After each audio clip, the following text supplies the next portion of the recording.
Bienvenidos a la quinta actualización sobre el SARS-CoV-2 de la Fundación Lluita contra la SIDA y las malalties infecciosas. El tema de esta quinta actualización es dónde estamos un año más tarde. Estos son mis conflictos de interés si cualquiera de ustedes va a PubMed y pone la palabra COVID-19 en el buscador, pues verá que este domingo pues había más de 82.000 artículos publicados en los últimos 9 meses, ¿no? Tenemos una pandemia de virus, pero también tenemos una pandemia de publicaciones que hay que tratar de digerir y analizar para poder hacer resúmenes como el que vamos a hacer hoy. Estos son los temas que me gustaría tratar en esta revisión. La verdad es que ha pasado ya un año desde que comenzó el brote de coronavirus en un mercado de pescado de Wuhan, en China. Y en estos 12 meses, pues si vamos a la página web de la Johns Hopkins, ustedes pueden ver que hay 72 millones de personas infectadas en 191 de los 195 países del mundo, con más de 1.600.000 muertos, lo que supone una mortalidad global del 2,24%, ¿no? ¿Qué está ocurriendo en esta segunda ola de SARS-CoV-2? Aquí estos son datos del CDC europeo y como puede ver el número de casos que se han ido publicando semanalmente pues ha aumentado de forma exponencial en los últimos meses, ¿no? Para ver estos más de 72 millones de casos infectados y 1.600.000 muertos. En Europa, concretamente, se han diagnosticado el 29% de todos los casos y el 29% de fallecimientos. La epidemia realmente está causando unas cifras importantísimas de mortalidad. Miren, en el primer brote, como máximo, tuvimos casi 7.000 muertos diarios. Hoy en día se mueren de COVID-19 a 10.000 personas cada día, y aproximadamente el 45% en Europa. Por tanto, es una epidemia que no tenemos controlada y que la morbilidad y mortalidad es muy elevada. El Imperial College de Londres ha tratado de conocer, de estimar cuál es la mortalidad real que tienen las personas infectadas por SARS-CoV-2. Y en su último informe, publicado hace unos días, la mortalidad la ha estratificado dependiendo de si la epidemia está en países de baja renta o de alta renta. En los países de baja renta la mortalidad es del 0,23% porque asumen que la población es mucho más joven y por tanto habrá menor letalidad. Y en los países de alta renta es del 1,15%. Esto significa que es de 10 a 15 veces más alta que la mortalidad que se acompaña de la gripe estacional. En Europa las cosas no van bien. Hemos superado en la segunda ola el número máximo de muertes de la primera ola, más de 4.000 muertos diarios, ¿no? Aunque la mortalidad no se ha distribuido de forma, digamos, similar en todos los países de la Unión Europea. En esta diapositiva pueden ver las tasas de muertos por cada 100.000 personas y en 2/3 partes de los países los muertos en la segunda ola han superado a los muertos que tuvieron esos países en la primera ola. Solo un 30%, la segunda ola ha ido mucho mejor y solo en 2 países, Irlanda y Finlandia, prácticamente no ha habido mortalidad en la segunda ola. ¿Dónde está España? Pues España, como pueden ver, la mortalidad en la segunda ola ha sido el 48% menor de la vivida en la primera ola. En la primera ola casi tuvimos dos fallecimientos por cada 100.000 personas y en esta segunda ola es de un fallecimiento cada 100.000 personas. Así todo, es unas tasas de mortalidad muy elevadas. Esta es la situación en Europa en la actualidad. Fíjense que la segunda ola, esto es lo que vimos en la primera ola en primavera, esta es la segunda ola en otoño. ¿Por qué ha habido este cambio después de un aparente control de verano tan espectacular? Pues probablemente se ha debido a 2 razones. Una es que el virus ha mutado, y eso es lo que les trataré de explicar en las próximas diapositivas. Y 2, porque las medidas de distanciamiento social, uso de mascarilla, lavado de manos, etcétera, no han funcionado tan bien como nosotros creíamos. Miren, justo después a partir de marzo a abril, justo después de comenzar la primera ola, el virus tuvo una mutación en la espiga, en la spike, que es, digamos, la proteína que busca el receptor celular, que es el AC2, para infectar las células. Pues esta mutación fue muy leve, fue el cambio en la posición 614 de dos aminoácidos. Un ácido aspartico se cambió por una glicina y esto ha hecho que este virus, como verán a continuación, sea mucho más infectivo. Y como tiene mucha más capacidad replicativa, rápidamente ha eliminado el virus original. El D614 ha sido reemplazado por el G614. Aquí pueden ver un análisis filogenético de miles de aislados de todo el mundo y pueden ver cómo el rojo, que es el que predomina en la actualidad, es el que predomina más en Europa, porque fue la puerta de entrada de esta mutación y el cambio justamente está aquí. En la parte superior pueden ver el dominio de unión al receptor AC2. Este es el anclaje de la espiga, de la spike a la membrana celular. Pues bien, a este nivel está este cambio en la posición 614, ha habido la mutación de por G. Los estudios que se han efectuado para ver las características de esta mutación de la espiga del SARS-CoV-2, lo que han demostrado es que este virus tiene una mayor tasa de infectividad. Miren, si analizamos la carga viral que hay en el tracto respiratorio en rojo, la variante original, en azul, la nueva variante, la G614, pueden ver que la mediana está por debajo, es menor, tienen menos ciclos replicativos que no la original. Esto significa que la carga viral es mucho mayor. Y además se ha visto que predominantemente infecta a personas más jóvenes, de menor edad, no a personas mayores como ocurrió con la primera variante.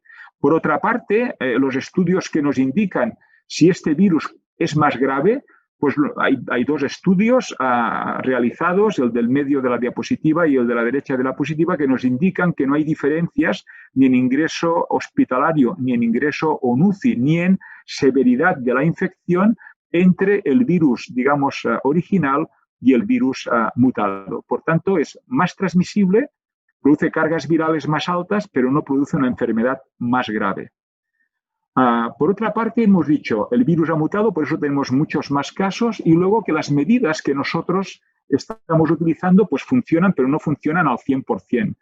A la izquierda de la diapositiva pueden ver el riesgo bajo, verde, medio, naranja o muy alto, dependiendo de distintas situaciones. Si utilizamos mascarillas faciales, si estamos en lugares con poca gente, con mucha gente, si están ventilados o no están ventilados. Fíjense en el segundo grupo de este esquema. Miren, utilizando mascarilla en áreas que están con mucha gente y que están poco ventiladas, aunque usted no diga nada, hable o cante, el riesgo de infección es muy alto. Las mascarillas no sirven. ¿Por qué? Porque puede haber aerosoles y, por tanto, una de las cosas que hemos aprendido es que los espacios cerrados hay que ventilar. Por tanto, hay que utilizar la mascarilla, pero existen situaciones de mucho riesgo.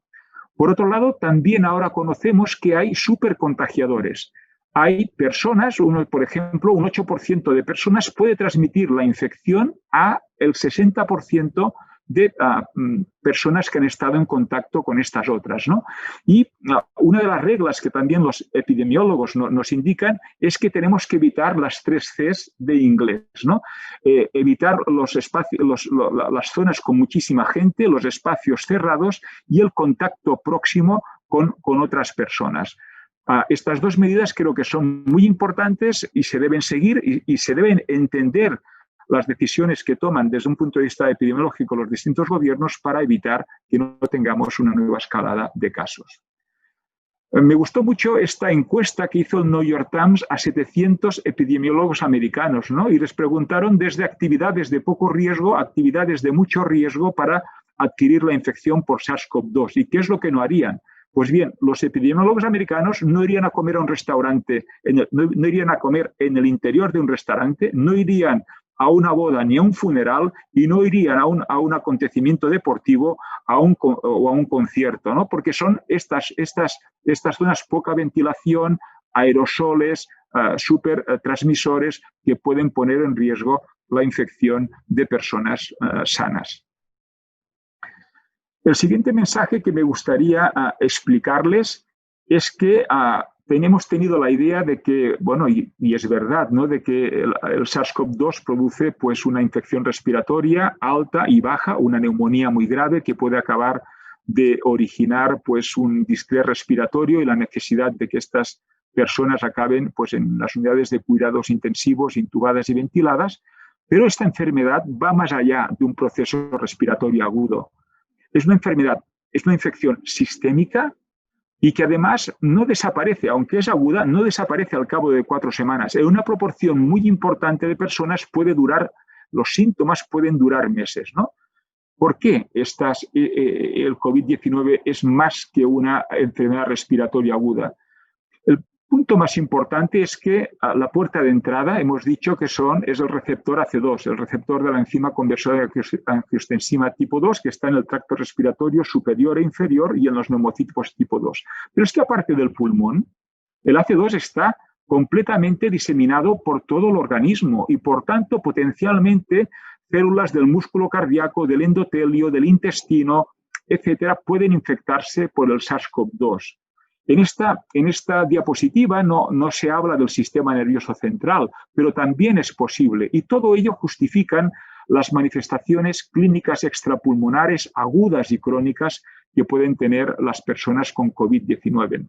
Miren, la puerta de entrada del SARS-CoV-2 al cerebro es a través del bulbo olfatorio.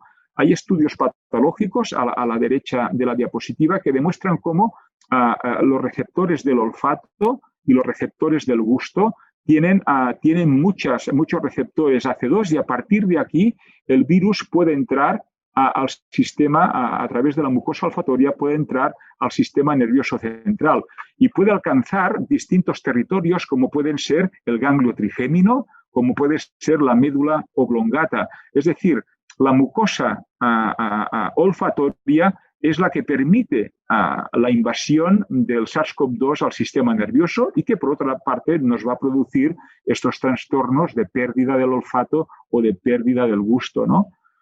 Por tanto, como este receptor está ampliamente diseminado por todo nuestro organismo, podemos tener manifestaciones clínicas muy variadas, como el doctor Gutpa hizo en esta revisión de Nature Medicine. Estas manifestaciones agudas pueden ser cardiovasculares, pueden ser neurológicas, las más frecuentes y características, la anosmia y la disgeusia, pueden ser dermatológicas con diversos tipos de lesiones cutáneas y pueden afectar a otros órganos como el aparato digestivo, el hígado, el riñón o el sistema endocrino. Miren, en el corazón el SARS-CoV-2 puede producir, o en el aparato cardiovascular, desde trombos arteriales y venosos, infarto de miocardio, aunque esto es bastante infrecuente, miocarditis, hasta un 14% de los estudios autópsicos muestran focos de miocarditis en pacientes que han fallecido de COVID-19, cardiomiopatía y luego insuficiencia cardíaca. De hecho, la forma que tenemos nosotros para poder medir el daño miocárdico es el detectar una enzima específica del corazón que es la troponina o la troponina ultrasensible que aumentará cuando hay daño miocárdico y que identificará un subgrupo de pacientes de alto riesgo. Este estudio hecho por investigadores del Mount Sinai y liderado por el doctor Vicente Fusté demuestra que el 40% de los pacientes hospitalizados tiene niveles de troponina elevados, por tanto tiene daño miocárdico, y que estos niveles de troponina se acompañan, cuando son moderadamente elevados o muy elevados, de una mayor mortalidad.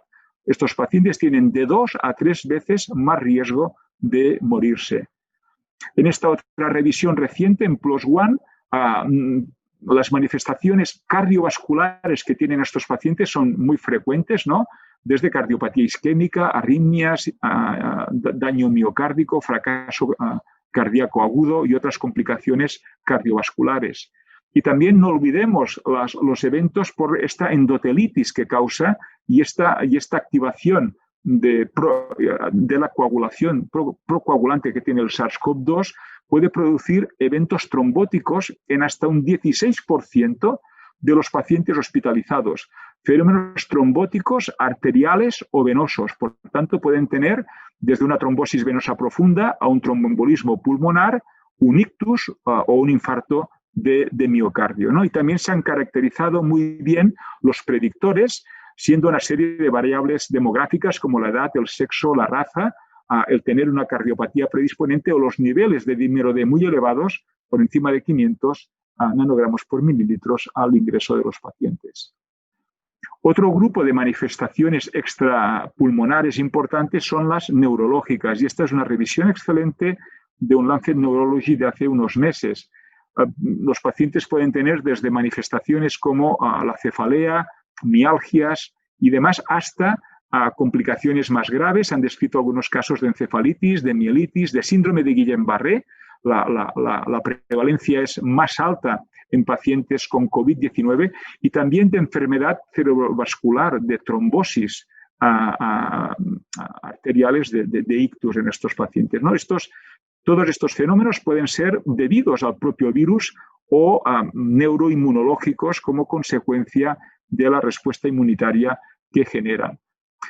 Una de las manifestaciones neurológicas más frecuentes son las alteraciones, la pérdida del gusto y del olfato, que es muy frecuente y que se puede observar en hasta el 64% de pacientes. Es interesante un estudio español publicado en Journal Clinical Medicine por el doctor Rubio Rivas, en donde dentro de los pronósticos, de los factores pronósticos, identificó 4 clústeres de pacientes distintos en base a los síntomas iniciales que tenían ellos, y aquellos pacientes que tenían este trastorno, esta anosmia o pérdida del gusto, tenían un mejor pronóstico. Es un efecto secundario muy frecuente, pero identifica un subgrupo de pacientes que tiene un mejor pronóstico vital.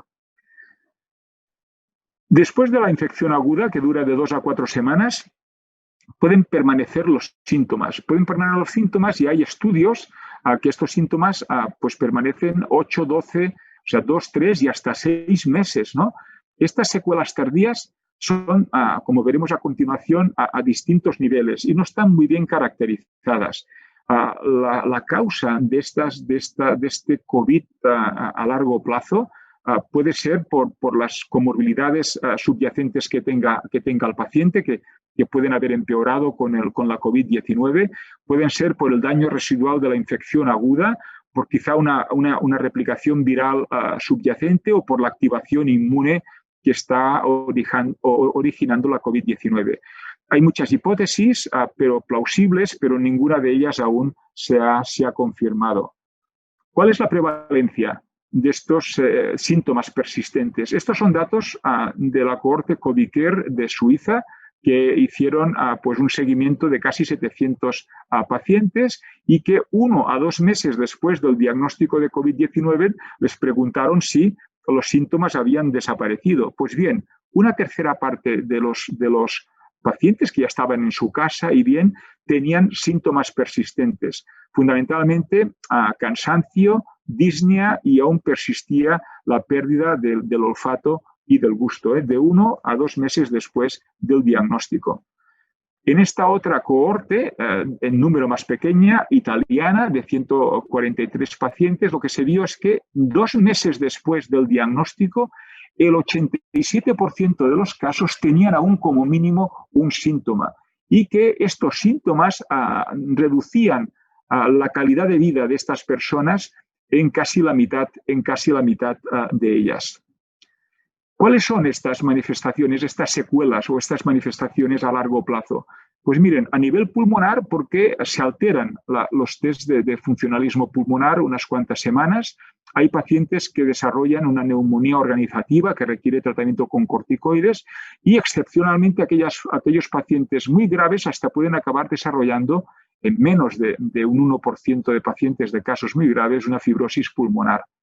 A nivel cardiovascular, como veremos a continuación, con pruebas de imagen se puede detectar pues, daño miocárdico Y luego también se ha descrito pues, enfermedad tromboembólica después del alta por esta situación, digamos, procoagulante que tienen estos pacientes. Y hay ensayos clínicos en marcha para ver si hay que dar anticoagulantes en los casos graves después del alta.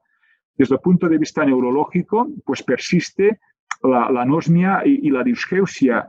Conozco compañeros que estas alteraciones no las han recuperado 6 meses, 7 meses después de haber pasado COVID-19, ¿no? Y también son muy importantes, de forma directa o indirecta, los trastornos cognitivos y psicológicos, el desánimo, la depresión que esto puede generar en muchas personas.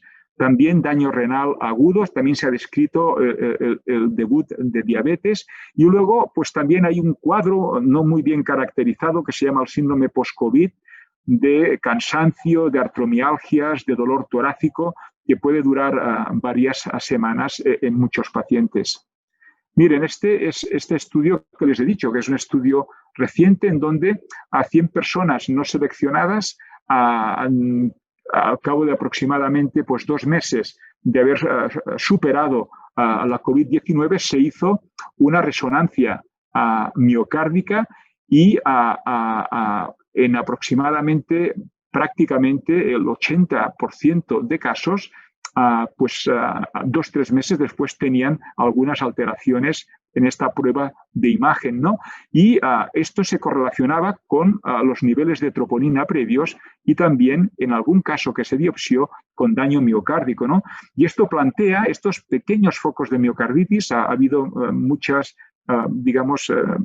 posicionamientos en este sentido, que en atletas, en profesionales del deporte, pues se les recomienda no reiniciar la actividad de alto nivel hasta pasado como mínimo 6 meses. Muy bien, vamos a pasar al campo del tratamiento.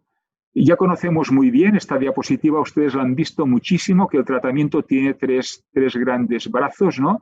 Hay que dar la heparina de bajo peso molecular, hay que dar antivirales la primera semana, cuanto más pronto mejor, porque es cuando la carga viral es la más alta, y hay que dar también tratamientos antiinflamatorios para reducir esta respuesta inflamatoria local y sistémica que desarrollan estos pacientes.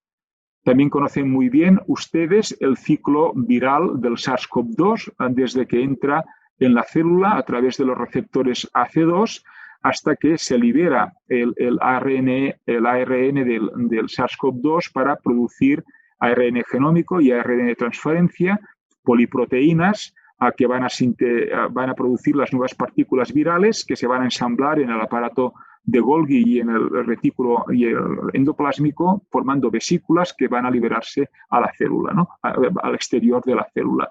Pues bien, la cloroquina, hidroxicloroquina, que actuaban en la entrada, en la endocitosis, y el lopinavir, ritonavir, como verán a continuación, los ensayos clínicos han demostrado una eficacia. Tenemos muchas dudas con el remdesivir, pero creo que les podremos convencer de que realmente es un fármaco que sirve, que nos sirve.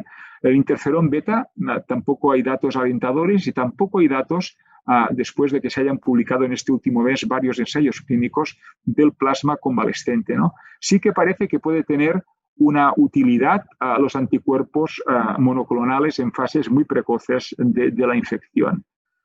Si vamos a este contador del New York Times, hay 2 grandes revistas que tienen información que está completamente actualizada. New York Times y Financial Times tienen además secciones de COVID de acceso libre, digamos muy actualizadas. Pues vemos que tenemos 22 potenciales tratamientos para el coronavirus. La FDA solamente ha aprobado 1, hay 2 ampliamente utilizados y hay 3 que son fraudulentos. De todos estos nos podíamos quedar con el remdesivir, aprobado tanto por la FDA como la EMA, pero no por la OMS, el plasma de convalesciente, los anticuerpos monoclonales y la dexametasona y otros corticoides. Con la hidroxicloroquina teníamos muchísimas esperanzas, ¿no? Los datos iniciales del grupo de Marsella, que posteriormente fueron muy criticados por, digamos, defectos de método importantes, hizo que se utilizara un medicamento que se puede dar por vía oral, que tenía en teoría actividad antiviral y también actividad inmunomoduladora, que se pudiera utilizar como profilaxis del SARS-CoV-2 pre- y post-exposición o para el tratamiento del COVID, tanto leve, moderado, grave o en pacientes críticos. Pues bien, todos los ensayos que se han publicado en estas últimas semanas demuestran que no funciona, ¿no?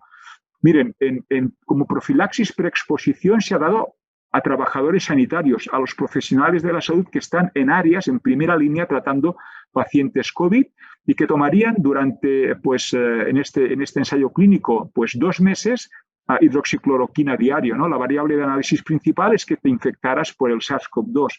Pues bien, el DSMB, el Comité de Seguridad, paró el ensayo clínico por futilidad porque no funcionaba y además los pacientes, a las personas, los profesionales sanitarios que tomaron la hidroxicloroquina tuvieron el doble de efectos adversos, ¿no? Por tanto, no funciona la hidroxicloroquina como profilaxis preexposición en profesionales sanitarios. Tampoco funciona como profilaxis posexposición. El profesional sanitario, el conviviente, ha estado en contacto con una persona que se ha diagnosticado de COVID-19 por biología molecular y va a tener que hacer cuarentena 10-14 días y se puede tratar de dar hidroxicloroquina. Pues bien, estos 2 grandes ensayos clínicos, los 2 publicados en el New England, el último de Oriol Mitjà, hace ahora aproximadamente unas 3 semanas, demuestran. El primero es un ensayo clínico doble ciego controlado con placebo, el segundo es de clústeres, que la hidroxicloroquina no previno el desarrollo de COVID-19 confirmado por biología molecular o probable y además, como pueden ver, la tasa de efectos adversos fue muy superior en la grama de hidroxicloroquina. Y finalmente, como tratamiento de la COVID, hay estos ensayos clínicos que han incluido miles de pacientes, tanto en personas con COVID leve o moderado, como en estos casos lo que se daba la hidroxicloroquina es para que no ingresara, como en pacientes hospitalizados con COVID grave o en pacientes en cuidados intensivos, los grandes ensayos clínicos Recovery del Reino Unido y Solidarity de la OMS, como pueden ver, la hidroxicloroquina no redujo el ingreso hospitalario ni redujo la mortalidad, siendo los efectos secundarios mayores que el grupo control o el grupo placebo. Lo mismo ha ocurrido con un antirretroviral, el lopinavir-ritonavir. Miren, el primer ensayo clínico que les comenté se publicó por investigadores de Wuhan en el New England en marzo del 2020, ¿no? Y como pueden ver, la mortalidad a los 28 días en la rama del lopinavir fue del 19% y en la rama control del 25%. Parecía que había un subgrupo de pacientes que se podía beneficiar. Pues bien, los ensayos clínicos Recovery, publicado en el Lancet, y Solidarity, publicado este mismo mes en el New England Journal of Medicine, ensayos clínicos que han incluido miles de pacientes en cada una de las ramas, demuestran claramente que este antirretroviral no reduce la mortalidad a 28 días y además se acompaña de bastantes efectos secundarios y de interacciones farmacocinéticas relevantes, de manera que todas las sociedades médicas han dejado de indicarlo. Vamos al Remdesivir. Y aquí he titulado sí o no. Esta es la pregunta, porque verán que hay algunos datos que son un poco desconcertantes. El Remdesivir es una molécula que inhibe la RNA polimerasa, RNA dependiente del SARS-CoV-2 y por tanto evita que éste se pueda replicar. Finaliza la cadena, es un falso análogo de nucleósidos, de manera que al incorporarse él ya no se pueden incorporar más y es incapaz esta polimerasa de producir más ARN, digamos, del virus. El Remdesivir tenía, digamos, una cartera de servicios muy buena porque in vitro y en modelos animales demostró que era muy eficaz frente al SARS inicial, el MERS y el SARS-CoV-2, tanto como agente preventivo como agente terapéutico, ¿no? Es un medicamento que se elimina por vía renal y que no se puede dar, no hay datos de seguridad en pacientes que tienen un filtrado glomerular menor de 30, tiene pocas interacciones farmacocinéticas y los ensayos clínicos nos han demostrado que es relativamente seguro, teniendo que tener precaución cuando se da la dosis de carga de 200 miligramos por vía intravenosa porque puede producir hipotensión durante la infusión. La duración del tratamiento es de 5 a 10 días, dando 100 miligramos diarios hasta completar todo esto, ¿no? ¿Qué datos de farmacocinética tenemos? Pues miren, el Remdesivir tiene una vida media muy corta, de aproximadamente 1 hora. De hecho, es la prodroga. Cuando entra en el plasma, se fosforila a nivel monofosfato y posteriormente dentro de la célula se trifosforila al metabolito que es activo, que es el GS443902, y fíjense que tiene una vida media intracelular muy prolongada, de 1 a 2 días, dura el fármaco activo dentro de las células. Bien, el remdesivir se elimina por vía renal en forma de otro metabolito, que es el GS441524, que tiene también una vida media en plasma intracelular muy prolongada. La excreción renal es de aproximadamente el 50%. Por eso no lo podemos dar este medicamento en pacientes con filtrados por debajo de 30. ¿Por qué tanto interés en el GS441524? Porque es un medicamento muy activo in vitro frente al SARS-CoV-2 y, de hecho, la compañía farmacéutica que lo tiene está realizando todo el desarrollo preclínico de esta molécula, porque además se podría dar, y esto es muy importante, por vía oral. Habría una formulación oral e intravenosa y sería mucho más fácil de sintetizar y de producir que el remdesivir que estamos dando ahora, ¿no? Por tanto, puede ser siga en esta molécula porque puede ser realmente un fármaco que podemos dar en un futuro a corto plazo para tratar a nivel ya ambulatorio a pacientes con COVID-19.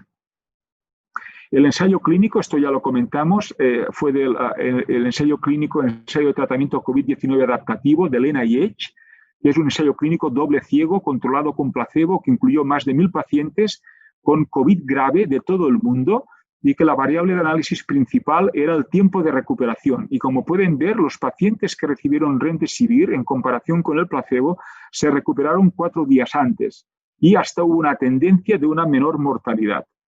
Los resultados de este ensayo clínico son los que hicieron que la FDA y posteriormente la EMA aprobaron el uso de remdesivir para el tratamiento de nuestros pacientes y es lo que estamos dando en nuestros hospitales. El problema ha surgido ahora cuando el ensayo clínico ACTT1 demuestra este beneficio clínico y el ensayo clínico Solidarity de la OMS, fíjense, con 2.700 pacientes por rama, no es un doble ciego, es un ensayo clínico abierto, unos pacientes remdesivir, otros el tratamiento estándar, demuestra que a 28 días no hay diferencias en la supervivencia. Esto ha hecho que la Organización Mundial de la Salud no recomiende el remdesivir para tratar pacientes con COVID-19. Y nos planteemos con estos datos tan discordantes si tenemos que continuar dando el remdesivir o no.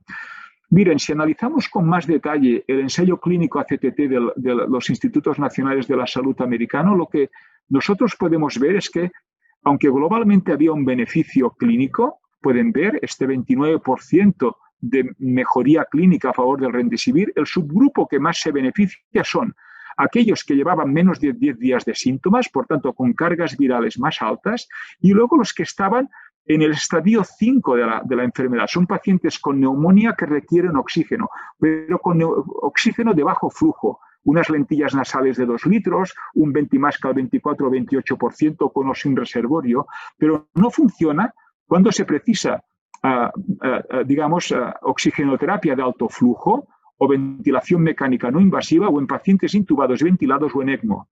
Fíjense que en este grupo 5 va muy bien y de hecho las curvas no se solapan. ¿Por qué estas diferencias? Pues aquí pueden ver el propio ensayo clínico de la OMS publicado este mes de diciembre en el New England. Tiene un problema metodológico importante.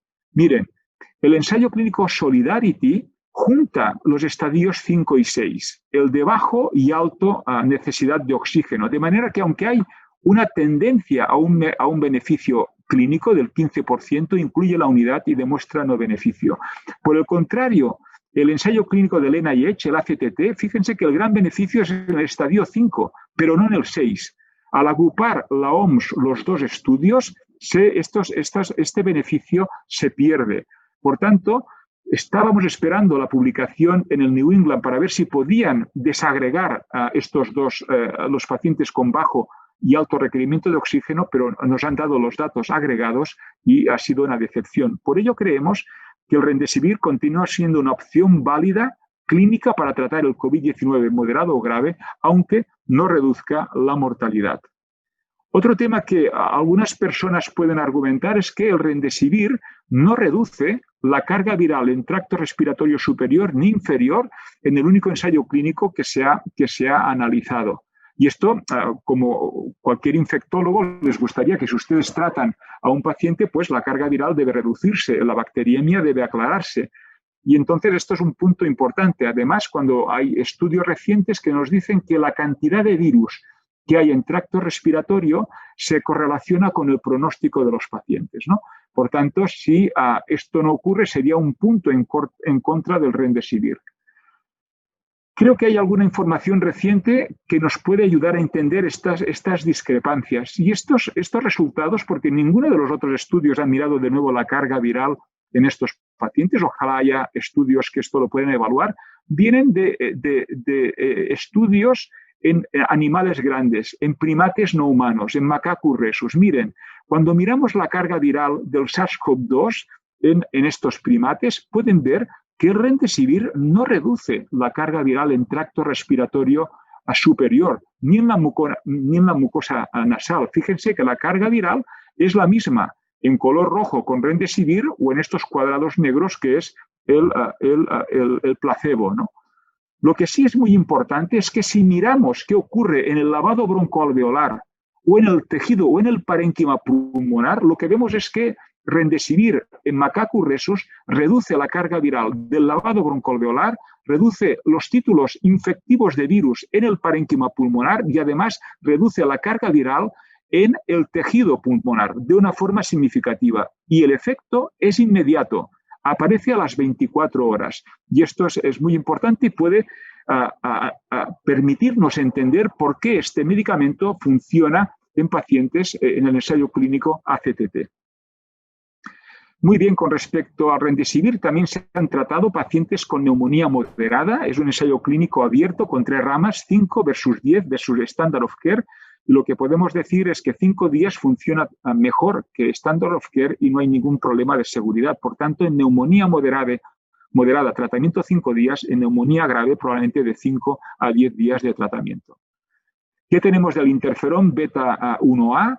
El ensayo clínico Solidarity tenía una rama que evaluaba el interferón beta 1A por vía subcutánea durante 6 días y como pueden ver, no hay diferencias en la supervivencia a 28 días. De hecho, la rama de interferón hay una tendencia a que tengan los pacientes mayor mortalidad.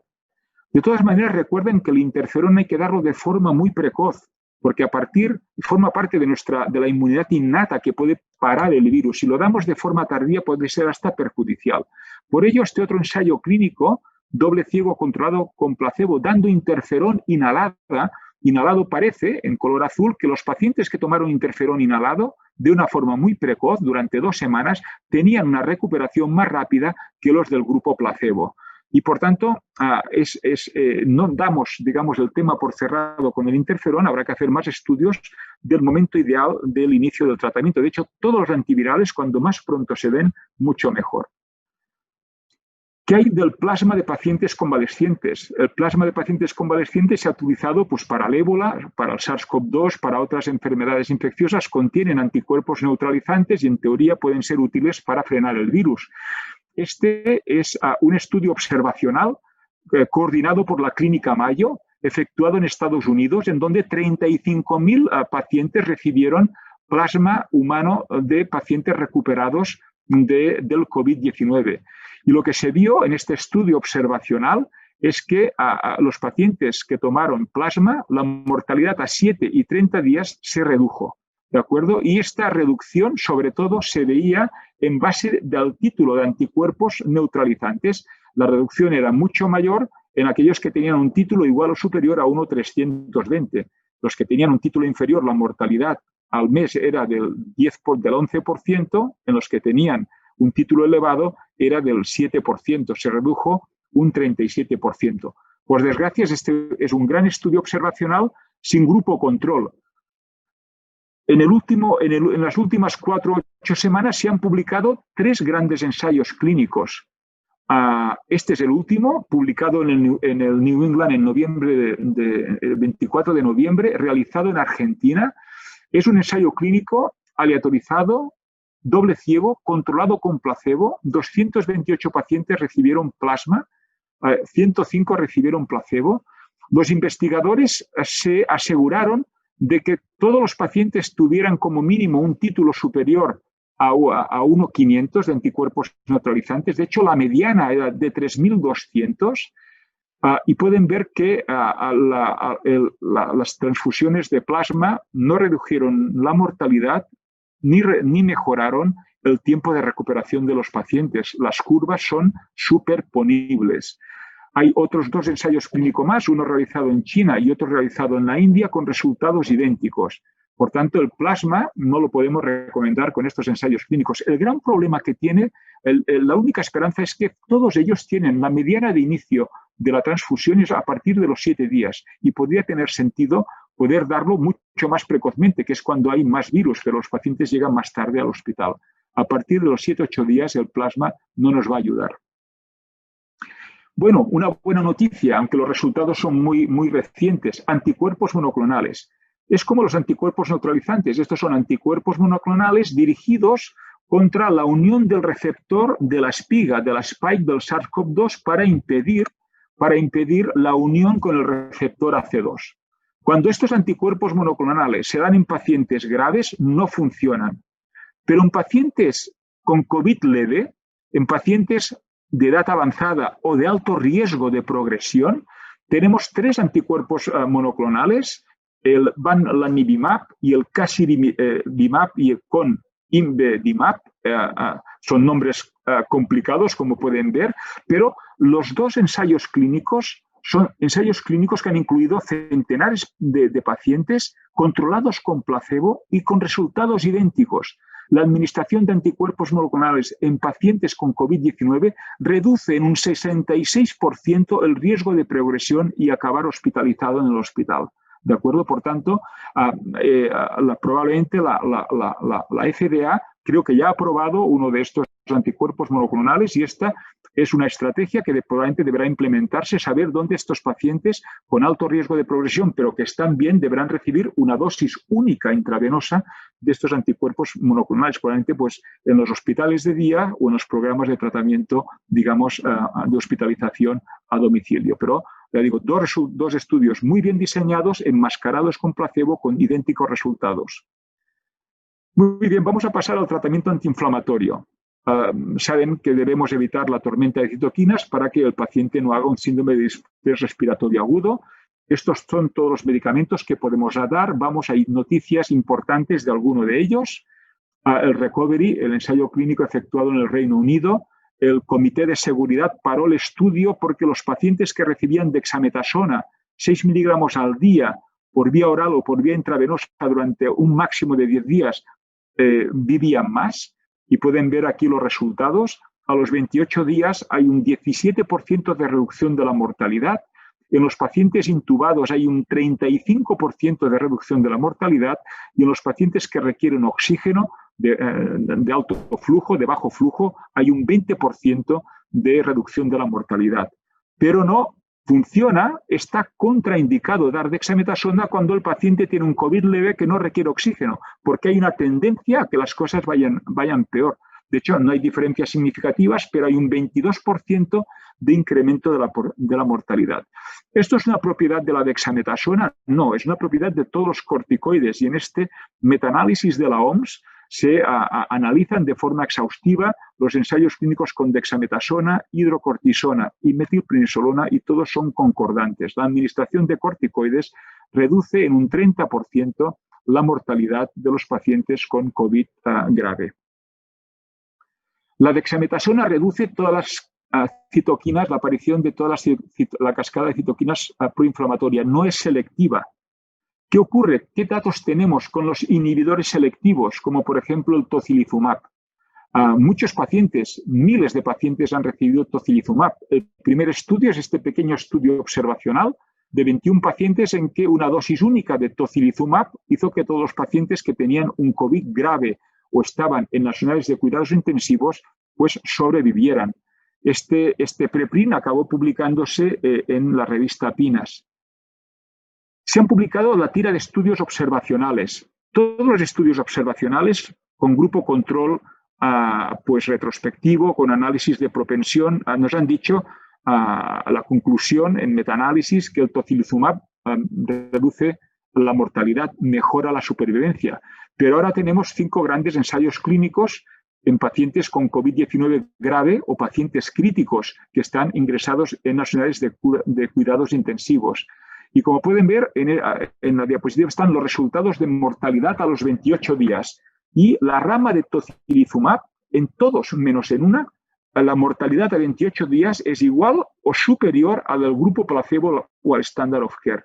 Por tanto, la administración de una dosis única de tocilizumab, 8 miligramos al kilo, con una posible segunda dosis repetida al cabo de unas horas, no reduce la mortalidad al mes de los pacientes con COVID grave. El único estudio que abre una esperanza a la utilización de tocilizumab es el ensayo clínico EMPACTA, financiado por Roche, que aún no está publicado. La variable de análisis principal era que el paciente se daba tocilizumab en pacientes que estaban en sala de hospitalización con el fin de que no ingresaran en las unidades de cuidados intensivos y acabaran intubados o ventilados, ¿no? Y en esta variable combinada, que es necesidad de ventilación mecánica o muerte, la administración de tocilizumab redujo en un 7% la necesidad de ventilación mecánica o muerte, y esta diferencia fue significativa. Lo que para mí es difícil de entender es cómo, si un paciente no requiere intubación, cómo al cabo de un mes la mortalidad es la misma que en la rama placebo. Creo que debemos ver este estudio publicado para ver si nos puede ayudar a entender cuál es el momento ideal, que parece que es antes de que el paciente ingrese en la unidad de cuidados intensivos, de administración del tocilizumab. Por otra parte, lo que sabemos es que no es perjudicial el tocilizumab, no tiene más efectos secundarios ni tampoco la tasa de infecciones es superior que a la rama placebo. Por tanto, esperanza por el tocilizumab. El otro medicamento que debemos recordar ya, porque lo vamos a poder utilizar, es el baricitinib. Miren, en un estudio muy interesante publicado en Nature este viernes, un grupo de investigadores han identificado que hay una serie de genes que se acompañan, los pacientes que los tienen, son genes que regulan la inflamación o la actividad antiviral de la inmunidad innata de forma precoz, pues se acompañan de un peor pronóstico. Y uno de estos genes que están hiperexpresados en pacientes con COVID-19 grave es el gen de la tirosinquinasa 2. Y hay un grupo de inhibidores que inhiben a los enzimas, las sustancias que genera este gen, que son los inhibidores de la janusquinasa 1-2, que es el baricitinib. ¿Vale? El baricitinib, ¿para qué lo utilizamos? Pues los reumatólogos lo utilizan por vía oral, 4 miligramos al día, como antiinflamatorio para el tratamiento de la artritis reumatoide activa grave. Por tanto, es un fármaco que está comercializado y que lo vamos a utilizar para el tratamiento del COVID-19 fuera de ficha técnica. Miren, el baricitinib tiene, por un lado, esta actividad porque reduce de una forma no selectiva la síntesis de citoquinas proinflamatorias, y por otro lado también tendría, como la hidroxicloroquina, un papel en la inhibición de la endocitosis y por tanto en la entrada del virus en la célula. Estudios iniciales pilotos han demostrado que el baricitinib puede reducir la carga viral de SARS-CoV-2 en tracto respiratorio y también el porcentaje de pacientes que ingresen en UCI, pero estos son estudios retrospectivos que son difíciles de valorar. También el viernes 11 de diciembre se publica en el New England el ACT-2. Es otro ensayo clínico del NIH, doble ciego, controlado con placebo, en que pacientes con COVID-19 son aleatorizados a tomar todos remdesivir con baricitinib o placebo. Y miren, globalmente la administración de baricitinib acortaba en un 16% la mejoría clínica del paciente. ¿Y qué pacientes son los que más se benefician como el ACT1? Pues son los que tienen enfermedad grave y los que están en la fase 6, que requieren oxigenoterapia de alto flujo o ventilación mecánica no invasiva. Y como pueden ver en estas curvas de supervivencia, las dos curvas, baricitinib versus placebo, no se juntan, ¿no? Por tanto, el remdesivir con baricitinib solo servirá para la fase 5, con baricitinib además podemos cubrir la fase 6. Este sería un poco, con el arsenal terapéutico que tenemos ahora, cómo podemos tratar a los pacientes con COVID-19 que están en la comunidad, en las salas de hospitalización o ingresados en la UCI. Evidentemente, a todos los tenemos que aislar como mínimo de 10 a 14 días. El tratamiento, el mensaje es que el antiviral debe ser precoz y el antiinflamatorio debe darse en el momento adecuado. En la comunidad, en aquellos pacientes con COVID leve o moderado y alto riesgo de progresión, probablemente en un futuro inmediato utilizaremos los anticuerpos monoclonales para parar el ingreso hospitalario. Si ingresan, están en planta, podremos dar remdesivir en los estadios 4, 5, 6, solo o con baricitinib durante un total de 5 a 10 días. Si el paciente requiere oxígeno, daremos dexametasona y luego, durante toda la hospitalización, recuerde que debemos dar heparina de bajo peso molecular para prevenir la trombosis arterial y venosa. Y bueno, llevamos 50 minutos de conferencia, lo siento, pero las vacunas ya están aquí y creo que no se lo van a perder. Estamos al principio del final, esperemos todos que sí, ¿no? Miren, lo primero que tenemos que saber es qué nivel de inmunidad comunitaria de grupo se debe alcanzar en el mundo para que el virus deje de circular. Pues es el 60%. ¿Qué significa esto? Pues mire, podemos alcanzar el 60% si la gente se infecta. En el mundo hay 7.700 millones de personas, según Naciones Unidas, por tanto, el que se infecten el 60% de personas significa que como mínimo 4.600 millones deberían infectarse por el SARS-CoV-2 para alcanzar esta inmunidad de grupo. Con los datos del Imperial College, a día de hoy, en diciembre del 2020, hay entre 130 y 700 millones de personas infectadas, por tanto, entre un 3 y un 15%. Estamos muy lejos del 60% y además con un peaje, con una morbilidad y una mortalidad muy elevada, ¿no? Por tanto, las vacunas son indispensables para poder llegar a esta inmunidad de grupo. ¿Cómo alcanzamos esta cifra? ¿Cómo deducimos el 60%? Pues esto se hace en base a la tasa reproductiva, a la tasa infectiva del virus. En el caso del SARS-CoV-2, saben que una persona infectada puede transmitir el virus a entre 2 y 3 personas, a 2,5 personas, es el R0. Por tanto, el cociente de esta inmunidad de grupo es 1 menos 1 partido por el R0, que es el 60%. Miren, en el caso del sarampión, la tasa de infectividad es de entre 14 y 15 personas, por tanto la inmunidad de grupo debería ser del 95%. O si nos vamos a la gripe española, o la mal llamada gripe española, la gripe de 1918, la H1N1, en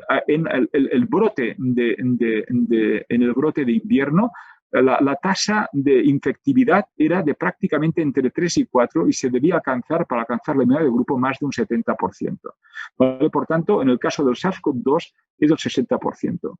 Una vez una persona se ha infectado por vía natural, ¿cuánto tiempo le dura la inmunidad?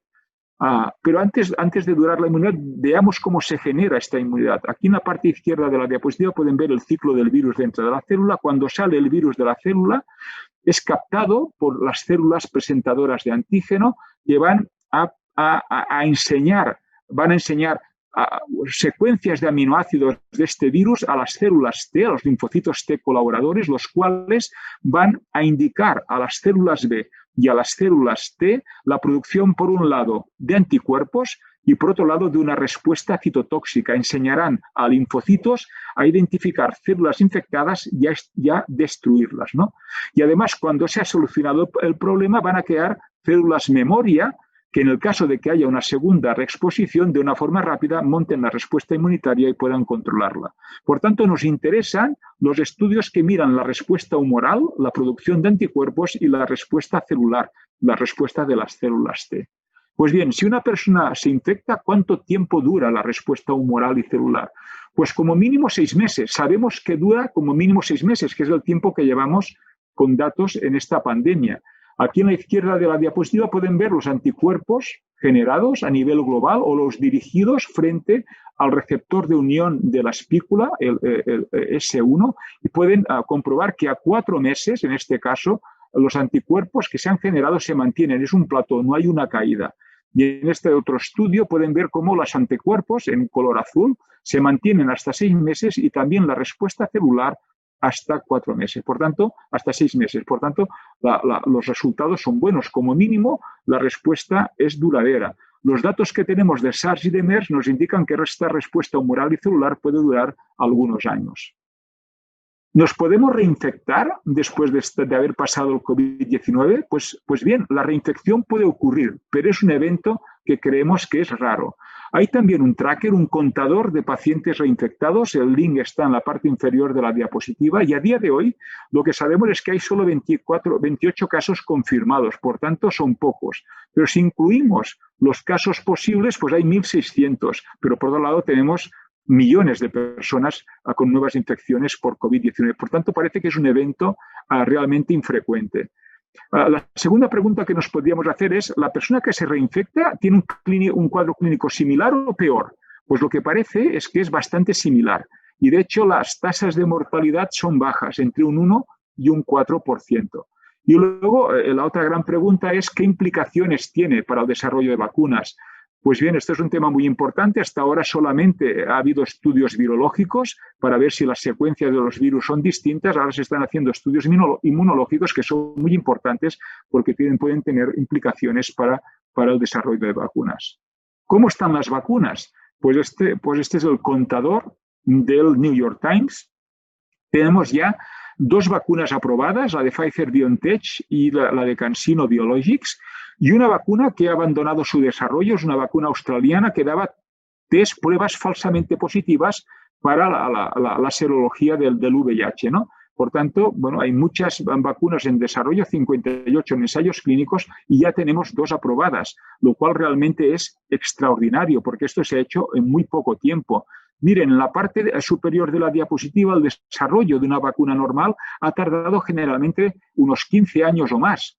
Nosotros hemos generado vacunas, el mundo ha sido capaz de generar vacunas en 10-18 meses, porque esta fase de ensayos clínicos 1, 2 y 3 se ha solapado y porque las agencias reguladoras han trabajado a destajo, porque en lugar de tardar de 1 a 2 años en dar la aprobación, la están dando ahora en 1 a 2 meses, ¿no? Y creo que nos debemos felicitar todos de este logro de que tengamos ya en diciembre vacunas eficaces para la prevención del SARS-CoV-2. ¿Qué les pediremos a las vacunas? Miren, en la parte superior de la diapositiva, en la infección natural, nuestro organismo va a generar inmunoglobulinas de mucosas, las IgA y las IgG, que van a prevenir la infección y la gravedad. Las vacunas también debemos asegurarnos que generan inmunidad de mucosas para que las personas no puedan transmitir la infección y nos protegen los pulmones para que no desarrollemos la COVID-19, esta enfermedad, ¿no? ¿Qué tipos de vacuna tenemos? Pues tenemos fundamentalmente 4 tipos de vacunas que son las que les voy a explicar a continuación. Mira, el primer gran grupo es la que utilizan virus, en este caso el SARS-CoV-2 inactivado, ¿de acuerdo? El virus de por sí no puede infectar a las personas, solo va a generar la respuesta inmune. Y esta es la estrategia que han seguido, digamos, compañías chinas, Sinopharm y Sinovac. Ya tienen ensayos clínicos en fase 3 utilizando el SARS-CoV-2 inactivado, y de hecho están vacunando a la población china, pero no tenemos estos ensayos clínicos en fase 3 publicados y, por tanto, no les podemos dar las tasas de efectividad y de seguridad. El otro gran grupo de vacunas es la que utilizan vectores virales. En este caso, se utilizan adenovirus, o bien de animales o bien de personas. En este adenovirus, que es un vector viral que no va a replicar, se le inserta un trozo de gen del SARS-CoV-2 que es justamente el que va a sintetizar la espícula, la espiga, la spike del SARS-CoV-2 y que va a expresar en su superficie con el fin de que cuando lo administramos por vía intramuscular, las células presentadoras de antígeno lo procesen y se genere una respuesta inmunitaria de anticuerpos neutralizantes y respuesta celular frente a la espícula, de manera que estas personas no infectadas estarán listas en caso de que se infecten por el SARS-CoV-2 para protegerse. Pues bien, de estas vacunas basadas en vectores virales tenemos 4 en fase 3. Tenemos otra china, la de CanSino Biologics, tenemos la rusa, la Sputnik 5 del Instituto de Investigación de Epidemiología y Microbiología Gamaleya, tenemos la de Oxford AstraZeneca y tenemos también la de Janssen, desarrollada por Johnson & Johnson, que es una compañía farmacéutica americana, y Janssen es la compañía que está haciendo los ensayos clínicos en fase 3. ¿Qué datos tenemos? Pues miren, la rusa, la Sputnik 5, ofrece una protección del 92%, mientras que la de Oxford AstraZeneca oscila, ahora les explicaré, entre un 60 y un 90%. De hecho, hay unos datos inesperados de que cuando se ha dado las 2 dosis normales, la tasa de protección ha sido baja. Y investigadores de Oxford y AstraZeneca están en negociación con los investigadores del Instituto Gamaleya para intentar juntar estas 2 vacunas y producir una tercera. La gran diferencia de estas 2 vacunas es que la de Oxford AstraZeneca utiliza solo una cepa de adenovirus y la de Gamaleya utiliza 2, como pueden ver aquí en la diapositiva previa. Oxford AstraZeneca utiliza solo una cepa y Gamaleya utiliza los adenovirus recombinantes 5 y 26. Muy bien, ¿qué datos tenemos de la vacuna de Oxford, publicados el 8 de diciembre en el Lancet? Pues miren, la protección, como les he dicho, es del 70%. Son ensayos clínicos muy bien hechos, efectuados en el Reino Unido, Brasil y Sudáfrica. Se han incluido 23.000 personas que se han aleatorizado a recibir la vacuna frente al coronavirus versus una vacuna control, que es la vacuna contra el meningococo. Pues bien, lo que se dieron cuenta los investigadores es que a un grupo de pacientes la primera dosis fue la mitad de la dosis que realmente precisaban. Estas vacunas, estos pacientes han recibido dos dosis separadas aproximadamente durante unas semanas, 3-4 semanas. Pues bien, cuando se dio la primera dosis a mitad de dosis y la segunda, la dosis completa, la tasa de protección fue del 90%, muy buena. Pero cuando se dieron las 2 dosis completas, los resultados fueron un poco desesperanzadores. La tasa de protección, aunque buena, muy inferior al 90%, fue del 59%. ¿Qué otros datos tenemos de eficacia? Estos datos son importantes. Miren, se infectaron 51 de las 12.000 personas que recibieron la vacuna y el triple de los que recibieron, digamos, a la vacuna del meningococo, la vacuna control. Lo importante es que ninguno de los pacientes vacunados frente al coronavirus necesitaron hospitalización ni tuvieron un COVID grave, cosa que ocurrió en 10 y 2 pacientes del grupo control. Con respecto a los efectos secundarios, fueron similares en los 2 grupos. Ahora bien, hubo algunos graves, como la mielitis transversa, que hubo 3 casos, solo uno relacionado con el grupo vacunal, una anemia hemolítica, un caso solamente en el grupo control y 4 fallecimientos que no estuvieron relacionados con la vacuna. También se ha mirado en un subgrupo de estos pacientes, no muchos, en un grupo de unos decenas de pacientes, cuándo ha durado la inmunidad. Y lo que podemos ver es que a la duración de la inmunidad, como mínimo se ha mantenido 2 meses, estos grupos están en seguimiento y la respuesta inmune con 2 vacunas ha sido muy buena en todas las edades, en gente joven y en gente mayor. ¿Qué tenemos de las vacunas de mRNA? Miren, las vacunas de mRNA lo que utilizan es el RNA mensajero que codifica la síntesis de la spike, de la proteína que va a permitir al coronavirus entrar en las células. Se administra por vía intramuscular, la van a procesar las células presentadoras de antígeno y van a generar la respuesta humoral y la respuesta celular. Hay 2 grandes compañías, Pfizer-BioNTech y Moderna, que utilizan la misma estrategia, que son mRNA administrada en nanopartículas, y las 2 en 2 dosis. Aquí tenemos los datos muy buenos, extraordinarios. La protección es del 95% con Pfizer-BioNTech, 94% en Moderna. De hecho, con estos datos de Pfizer-BioNTech, el Reino Unido aprobó el 3 de diciembre el programa de vacunación y ya se han comenzado, como ustedes saben, a vacunar personas en el Reino Unido. La FDA lo aprobó el pasado viernes y hoy se comenzaban a vacunar americanos con esta vacuna y la EMA en Europa va a evaluar los datos el 29 de diciembre y suponemos que en enero pues, se podrán comenzar a vacunar los europeos. Los datos de Pfizer-BioNTech se han publicado en el New England el 10 de diciembre. 43.000 participantes que han recibido vacuna o placebo por vía intramuscular los días 0 y 21, 3 semanas de separación. Esta es la estrategia que ya hemos dicho y lo que pueden ver en esta diapositiva es que hay una protección del 95% a partir de los 12 días. Los primeros 12 días es cuando se está generando la respuesta protectora y esta es eficaz a partir del día 12 de administrada la primera dosis. ¿Qué datos de seguridad tenemos? Pues como todas las vacunas hay molestias en el lugar de la inyección intramuscular y luego reacción sistémica, fiebre, como un cuadro gripal, fiebre, dolor de cabeza y mialgias, que es mucho más importante en la segunda dosis.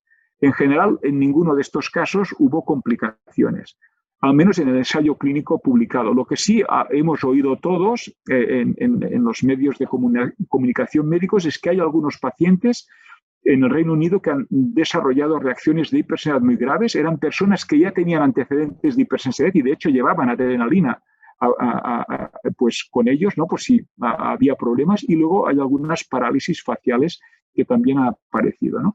Pero en general en el ensayo clínico no hubo diferencias en los dos. Y luego importante, al igual que en la vacuna de vector de adenovirus de Oxford AstraZeneca, fíjense que la protección es brutal del 95%, pero solamente hubo un caso grave en la rama vacunal y 9 en la rama placebo, con un fallecimiento. Por tanto, reducción del 95%. Las dos dosis evitaron, por tanto, las formas graves y hubo los mismos resultados en las personas más jóvenes de 55 años o mayores y sabemos que la protección dura como mínimo 2 meses, que es el tiempo de seguimiento que tenemos. Aquí están los datos de Moderna. Quiero llamarles la atención que estos datos vienen de una nota de prensa del 20 de noviembre. Los datos no están publicados. A diferencia de Pfizer-BioNTech, Moderna da la inyección intramuscular los días 0 y 28. O sea, hay un mes de diferencia. Y aquí pueden ver que la protección es muy buena.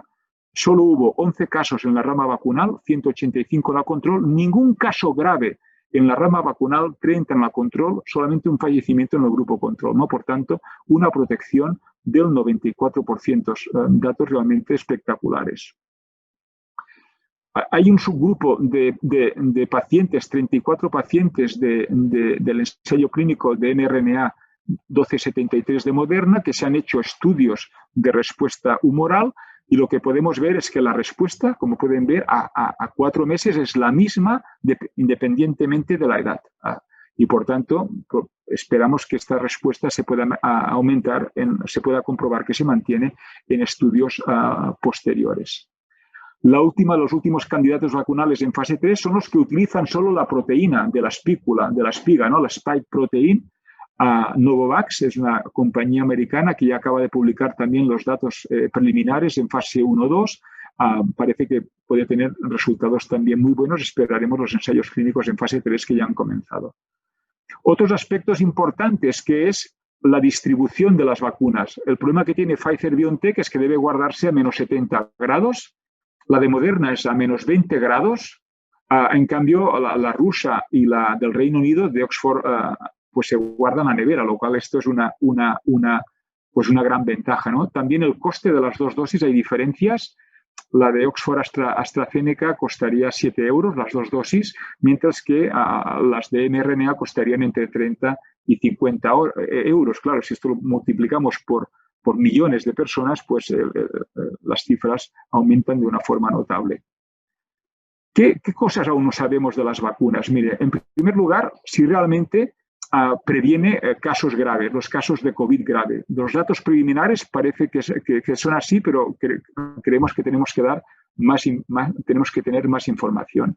La segunda cosa que deben responder estos ensayos clínicos es si previene la enfermedad asintomática y, por tanto, puede limitar la transmisión. Quizá el paciente, porque la variable es que ingrese por síntomas, es si el paciente es portador de SARS-CoV-2 y puede transmitir la infección. Este es un punto muy importante.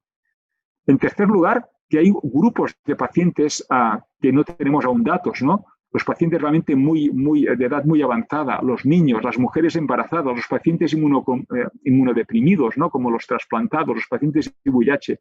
Falta información en estas cohortes.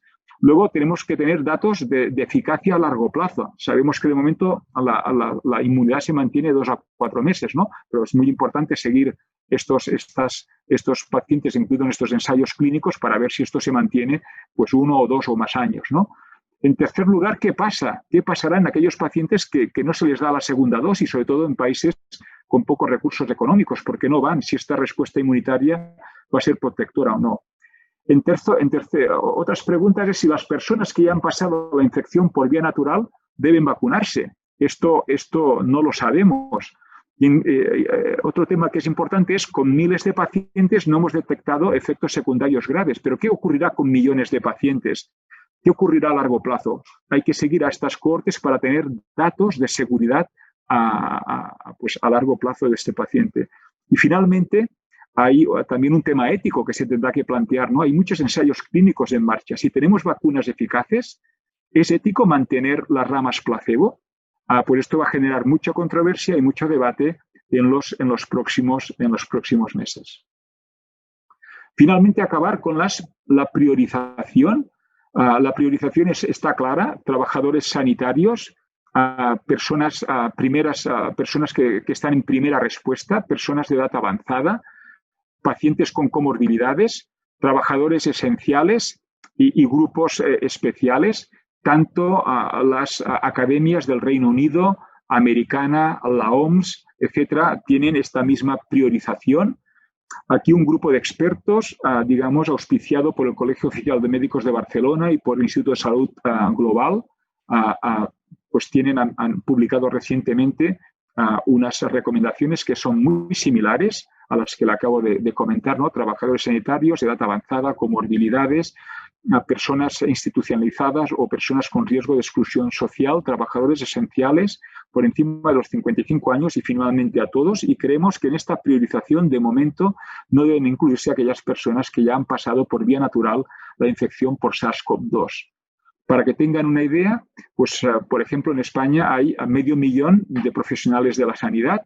Las personas que son de primera respuesta o trabajadores esenciales hay entre 2 y 7 millones. Más de 64 años hay 9 millones de personas, o diabéticos hay 6,5 millones. ¿No? Por tanto, el reto de vacunación es realmente extraordinario. ¿Y qué planes? No voy a pedir la carta a los Reyes Magos, ¿no? Pero ¿qué planes tenemos para el año que viene, para el 2021? Pues yo creo que continuaremos con las mascarillas, con el lavado de manos, con la distancia social y vacunándonos, ¿no? Y me gustaría, pues recordarles esta imagen, no es de ahora, es de hace un siglo, ¿no? Es de la gripe de 1918, en donde estos pasajeros del tren todos llevaban mascarilla y fíjense, la mujer de la derecha dicen, utiliza la mascarilla o vete a la cárcel, ¿no? Porque la importancia que tuvo en ese momento la distancia social y el uso de mascarilla para prevenir la transmisión de la gripe de 1918, que después de la peste ha sido la que ha causado más millones de muertes en el mundo, ¿no? Y el uso de mascarilla, además, tiene mucho interés. Y les recomiendo que lean esta editorial de la doctora Gandhi, porque se ha demostrado que aparte de reducir la tasa de transmisión, también puede reducir la gravedad de la enfermedad de las personas que la llevan, ¿no? Bueno, no hay ninguna pócima mágica, ¿no? Y me gustaría comentarles, me ha gustado mucho este esquema, del queso suizo, ¿no? Que distintas estrategias tienen distintos agujeros que hacen que la protección no sea del 100%, pero que juntándolas todas, pues podemos tener al final pues un éxito asegurado, ¿no? Estas estrategias van desde nivel personal, que es el uso de mascarillas, el lavado de las manos, evitarse tocarse la cara, etcétera, hasta medidas de responsabilidad social compartida, ¿no? Como es el aislamiento, la cuarentena, la distancia social y las vacunas, ¿no? El conjunto de todos ellos va a ser el que nos va a permitir superar esta pandemia. Y nada, acabar con los mensajes que me gustaría que se llevaran. La segunda ola del SARS-CoV-2, de la pandemia por SARS-CoV-2, ha sido debido a una mutación en la spike del virus que ha hecho que este virus sea mucho más transmisible y que afecte a gente mucho más joven, aunque no ha aumentado la gravedad. El problema es que como ha habido muchos más millones de personas infectadas, la proporción de gente que ha requerido ingreso hospitalario y que ha muerto ha superado a la primera ola. En segundo lugar, que las manifestaciones extrapulmonares son muy frecuentes, así como las manifestaciones a largo plazo. No solamente una enfermedad aguda respiratoria, es una enfermedad sistémica. Y la fisiopatología de estas manifestaciones aún no están muy bien caracterizadas. En tercer lugar, creemos que el remdesivir solo o combinado con baricitinib es eficaz desde un punto de vista clínico para las fases 4, 5 y 6, o sea, el COVID moderado y grave, aunque no reduzca la mortalidad, que la dexametasona es el único medicamento que hasta ahora ha reducido la mortalidad en el COVID-19 grave o en pacientes críticos y que realmente nos tenemos que felicitar, como he dicho anteriormente, porque el desarrollo de la vacuna en menos de un año ha sido realmente extraordinario y tenemos ya 2 vacunas mRNA con una eficacia del 95% y hasta ahora muy seguras a corto plazo. Y bien, agradecer a estas personas que han compartido ideas, me han cedido diapositivas para realizar esta presentación y, como en todas las presentaciones previas, dedicar esta presentación a todo el profesional sanitario que está en primera línea, a nuestros pacientes y a sus familias. Muchas gracias por su atención.